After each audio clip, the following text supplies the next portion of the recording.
Welcome to Mana's Seal YouTube channel. The previous video link is on the description box or on the top right card. Volume 16, The Half-Elf Godkin.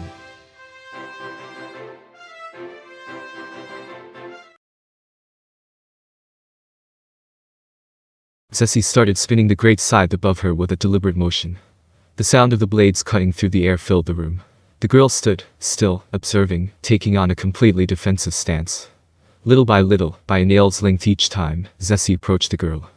With the distance reduced, Zesshi took a sharp breath and swung the considerably accelerated great scythe towards the girl's left wrist. The girl wasn't slow when compared to the blades that were so fast that they physically slashed the air apart.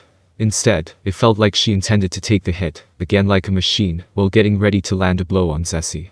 Perhaps she had already gotten used to Zessi's speed, as she didn't falter in her movements. But the blades that originally parted apart the air to aim at the wrist, suddenly, arced upwards.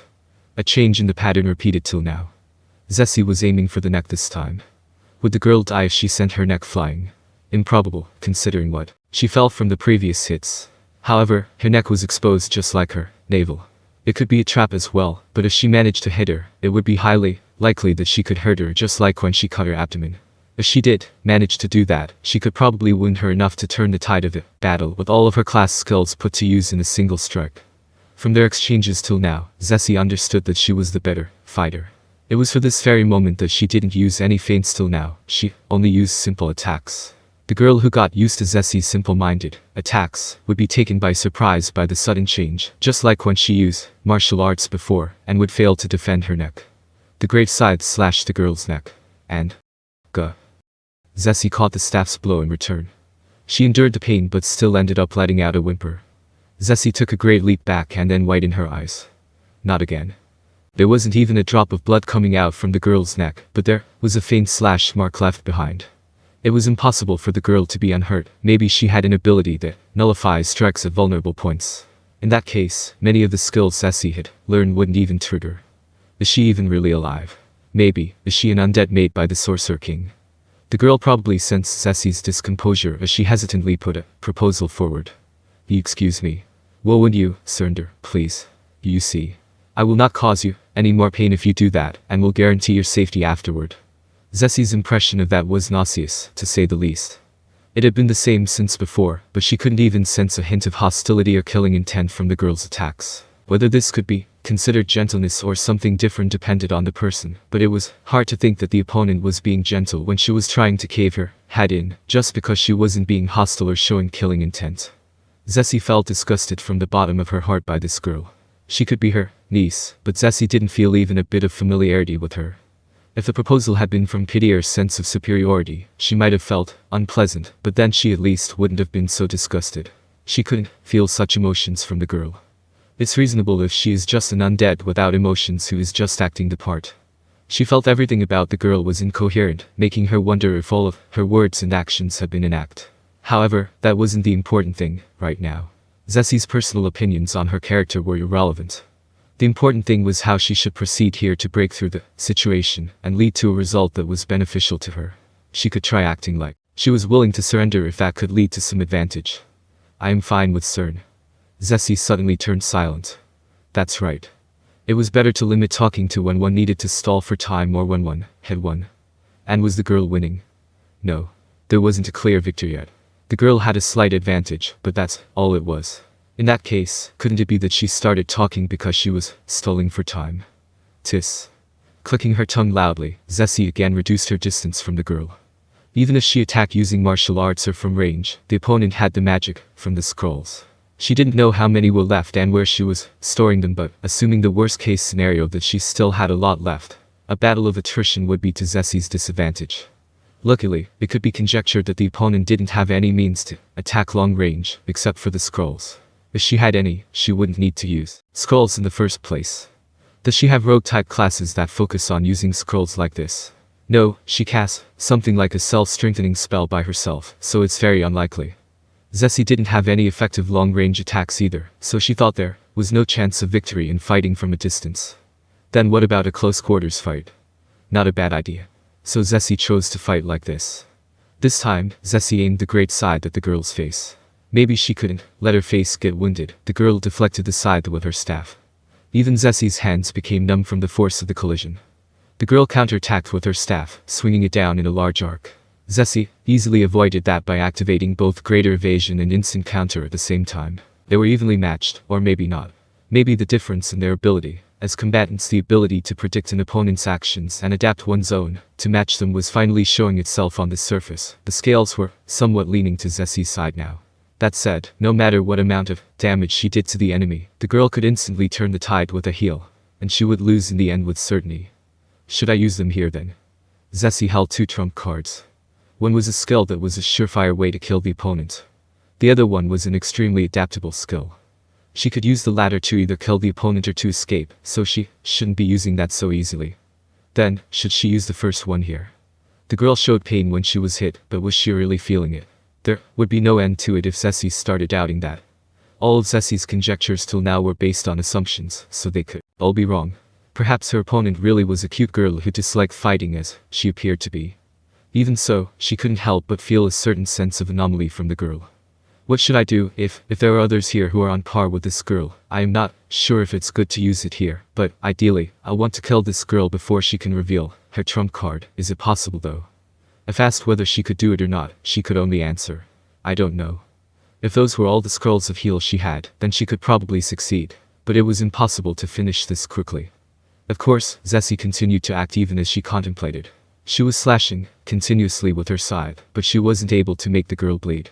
All the while, she was receiving counterattacks from the girl's staff. Unlike the girl who only needed to stay still and aim for her, Zesshi had to repeatedly jump in and out of her strike range while swinging her scythe, using her legs to control the distance while handling the weapon for attacks. Without such concentration when trying to evade and defend against the attacks, it would be difficult to defend against the enemy who was countering her while ready to take damage in return. Though the girl was fine with taking hits on her navel or on her armor, her face was the only part she didn't let Zesshi hit. Zesshi started to analyze the information she had gathered until now. Should I just use it? I will win for sure if I use it. The only issue was whether to use it now or later. They exchanged blows multiple times after that. In return for slashing the girl, Zesshi received a clean hit in her flank. She was blown away, the sound of creaking bones echoing through her body. Suppressing her urge to vomit from the pain, Zesshi forced her heels into the floor to stop herself. That blow was unexpected. It was a bit hard to even breathe. Though her sides stung from pain, Zesshi made an effort to look nonchalant, sticking the sides shaft into the floor and leaning on it. She then crossed her legs, took off her helmet, and sneered to make it seem like she wasn't affected at all by the hit just now. She could do this only because she knew that the other side wouldn't proactively attack her. Well, it can't be helped then. She muttered to herself in a light-hearted tone and resolved herself to it. She would use one of the trump cards to kill the opponent here. The girl didn't try to approach Zesshi, who had opened up some distance between them. That was a saving grace. You there, you asked me to surrender before, right? I want to ask one thing. Are you an undead created by the Sorcerer King? Baba, why are you asking such a question? Don't you want to ask about how you will be treated after surrender? Answer me. No, you are wrong. Just as I appear, I am not an undead. I see. Zesshi replied and started thinking. Did the girl not answer immediately because she was confused by the question? Or because she wanted some time to think of an answer? In the first place, I asked her that question because I couldn't figure that out from her appearance. That aside, did she just completely ignore how I brought up the Sorcerer King's name? But, well, whatever. It doesn't matter whether she is an undead or something else, she will die without doubt. Zesshi put on her helmet again and activated the power she was born with. By guiding that power into the weapon once held by a god, she could use the greatest power wielded by the god of death, Sirshana. And so, the goal of all life is death. The clock manifested behind her immediately. This was one of her trump cards that she could only use when she wielded this great scythe. The skill that brought certain death. The skill which made one's death impossible to resist. The skill that hadn't been beaten even once. The girl let out a voice of surprise. A display of emotion so honest that even Zesshi found it genuine. What? So she wasn't an undead? Well, I can very much understand her feelings. Anyone would assume that I was using some mysterious skill with unknown effects if they didn't know about this skill. But, you see, this clock behind me doesn't have any effect by itself. It's nothing more than a herald for the power that will be coming later. Really, it's too soon to be surprised yet. Following that, Zesshi brought out the spells infused in the great scythe. And naturally, the one she selected was death. She heard a click at the same time she activated the spell at the girl. The clock started to count the time. She had won. Zesshi was sure of her victory now. Phoenix Flame. She saw a bird of flames extending its wings behind the girl. Another spell. But, Fufu. It's useless. I don't know what spell you cast, but once I use this power, there's no way you could stay alive. Taking me down before I could use this power is your only chance. Death was generally effective the moment it was cast, but when she used this special skill, it needed 12 seconds to activate. She was unsure what would happen if she was killed before the timer ended, so she chose to take a defensive stance now. Perhaps she found that her spell didn't work. The girl charged at her with a staff in her hands at an unbelievable speed. The girl who did nothing but defend and counter till now turned to offense, probably because she sensed that something was wrong. In this situation where she didn't know what was happening, she didn't choose to take a defensive stance, or just observe what would happen. Zesshi had to concede that the girl had some good battle sense. But Zesshi was the one better at technique and grasping the flow between them. If she only stuck to defense without planning to attack, parrying and avoiding hits was pretty easy. Of course, she couldn't continue to avoid every single attack indefinitely, but doing it for a few seconds was possible. 6. She avoided the girl's consecutive hits. Even heroes, no, not even outliers, could clearly see the trajectory of those explosive attacks. It was like she was standing in the same realm as Zesshi. Zesshi observed the girl for a while as her defense didn't require all of her attention, and realized that although the girl's physical capabilities were pretty high, she wasn't using them to the fullest extent, that she was not used to the strength. 8. This was something common with those who were strong from birth. Because their body's capabilities were too high because they could just win through brute force, they tended to disregard finer techniques and things like reading the opponent's movements. Most of the strongmen who were like that were made to eat dirt when they faced the truly strong. They had yet to realize their own arrogance until then. Yes.